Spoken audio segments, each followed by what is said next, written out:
m'est impossible de prendre simplement du temps pour moi quand je sais que partout où je me trouve dans cette station, il peut y avoir un cadavre à côté de moi.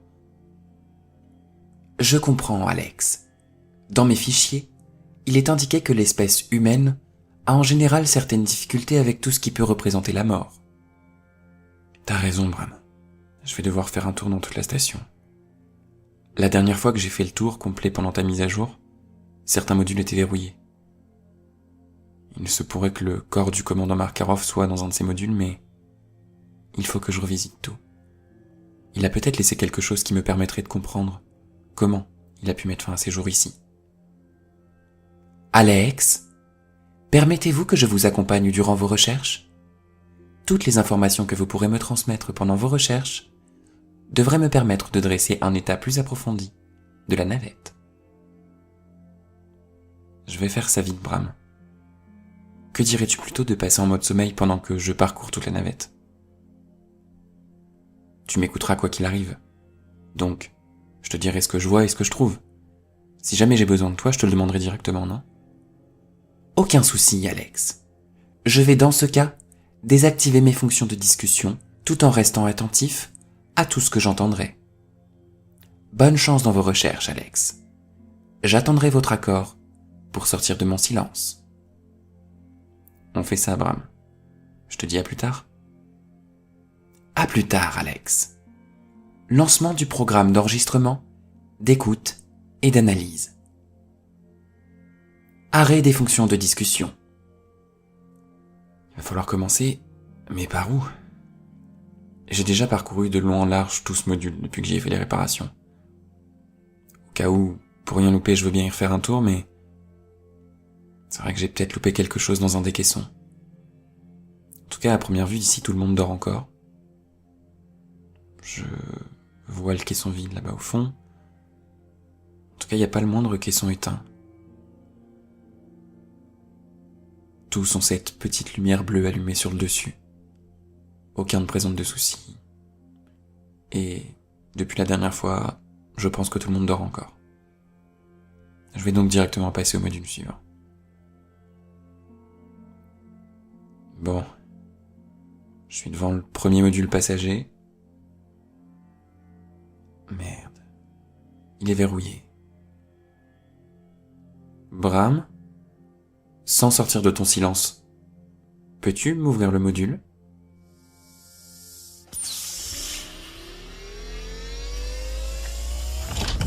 Ok. J'imagine que ce bruit signifie que ça a marché. Bon. Ce module est incroyablement grand. Je m'attendais pas du tout à cette architecture. Les caissons ici, contrairement au module des commandants, ne sont pas disposés les uns à côté des autres. Ils sont empilés les uns sur les autres. En fait, niveau surface, cette pièce est plutôt petite. Je miserais sur quoi ? Une vingtaine de mètres de large. Par contre, en hauteur, impossible de dire jusqu'à quelle distance ça monte.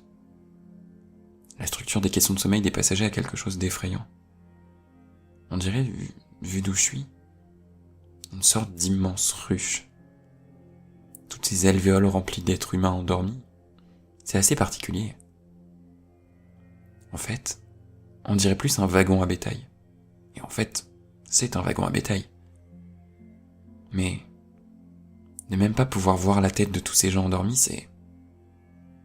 c'est horrible. J'ai vraiment plus l'impression d'être dans une morgue. En tout cas, tous ces gens allongés, c'est très étrange. Et bien sûr, pas de traces de Makarov. J'imagine même pas le temps qu'il me faudrait pour vérifier caisson par caisson. Je crois que je demanderai directement à Bram s'il détecte la moindre absence dans ce module. Mais, je sais pas.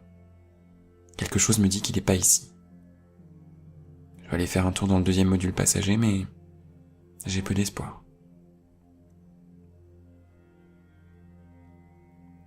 Bram, est-ce que tu peux fermer le premier module et ouvrir le deuxième module passager, s'il te plaît ?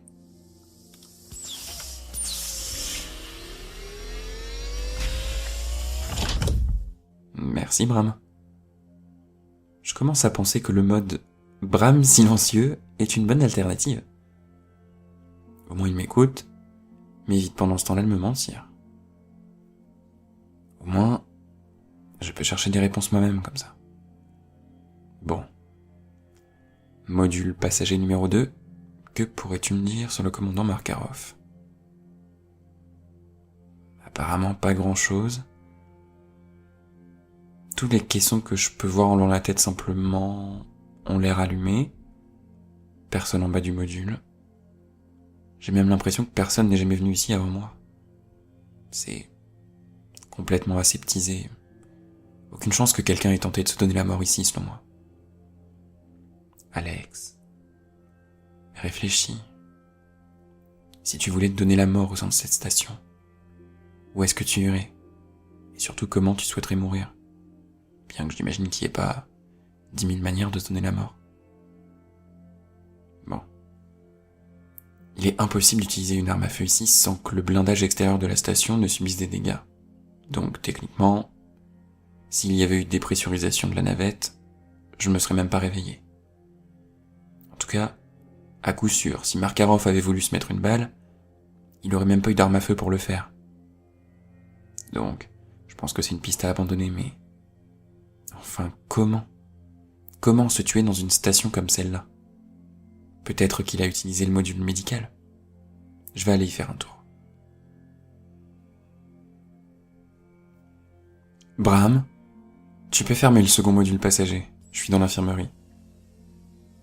Le caisson médical qui est au centre de la pièce est ouvert et personne n'est à l'intérieur. J'ai aucune idée d'où chercher. Dans un module médical. Si. Peut-être que l'historique des opérations et actes médicaux pratiqués pourra me donner un indice sur ce qui s'est passé. Alors, il y a 4 ans, suture d'une coupure sur la main gauche pratiquée sur Makarov. En dehors de ça, d'autres petites interventions sur d'autres commandants. Suture, pansement, une appendicite, rien de bien grave et qui n'ait pu mettre en difficulté ce caisson médical. Donc, j'en conclus que la réponse n'est pas ici. Et le corps de Makarov non plus. Il me reste quelques endroits à visiter. Je pourrais retourner voir le hangar à matériaux.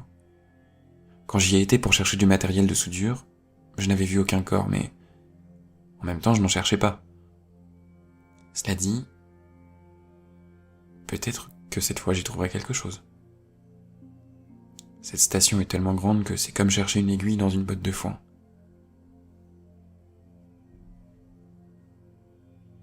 Ce qui me choque à chaque fois que je rentre dans ce hangar, c'est le calme.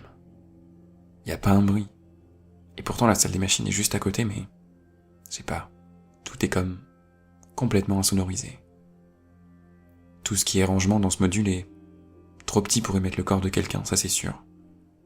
Peut-être pour ce qui est des paquetages, ils sont incroyablement bien fermés. Comme ils ont vocation à être largués sur Oculus à notre arrivée. Non. Ils ont plutôt intérêt à être bien fermés pour supporter un amérissage sur Oculus. Donc, je pense que quand Makarov a voulu mourir, il aurait pas pris le temps de refermer un des paquetages derrière lui. C'est impossible qu'il soit là-dedans. J'ai fait le tour des modules principaux. À tous les coups, il est dans un coin. En 3 ans, son corps aurait largement eu le temps de se décomposer. Donc l'odeur devrait me permettre de le retrouver, mais je sens rien de particulier. Ça sent que le métal ici. Je ne sens strictement rien d'autre. Il faut que je m'en remette à l'évidence. Je ne trouve pas Makarov. Bram pourra peut-être m'aider. Bram, sors de ton silence. Je vais avoir besoin de toi. Reprise des fonctions de discussion. À ce que j'ai pu entendre, Alex, vous n'avez rien trouvé. Ouais, Bram. Aucune trace. T'aurais une idée de où chercher ? J'aurais dû te le demander plus tôt, mais je voulais vraiment chercher par moi-même pour commencer. Alex, mon algorithme prend en considération un taux de risque pour chacune des tâches qu'un commandant doit effectuer durant sa mission. Les 2 missions présentant un facteur de risque le plus élevé sont réparation sur le module de la salle des machines, et réparation des appareils de communication depuis l'extérieur de la navette. Souhaitez-vous que j'analyse la salle des machines et l'extérieur de la navette pour essayer d'y détecter un comportement inhabituel? Je veux bien que tu fasses ça pour moi, Bram. Analyse en cours de la salle des machines. Analyse en cours des équipements de sortie extravéhiculaire. Alex, j'ai enregistré une anomalie sonore lors de chacune des analyses. Souhaitez-vous les entendre? Bien sûr que oui, Bram. Voici le bruit que j'ai capté à l'extérieur de la navette.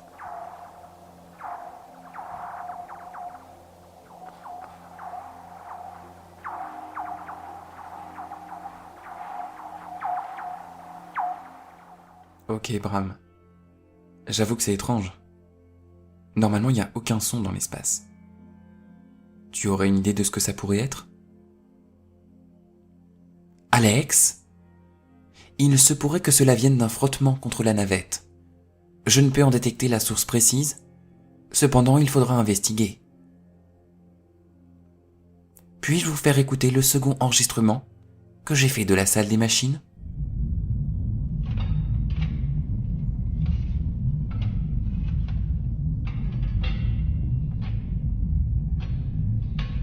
Wow.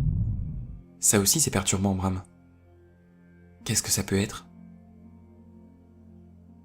Aucune idée, Alex. Cela dit, je suis sûr que l'un de ces deux sons a un lien avec la mort du commandant Makarov. Pour approfondir, je vous laisse choisir lequel de ces deux endroits vous souhaitez explorer en premier.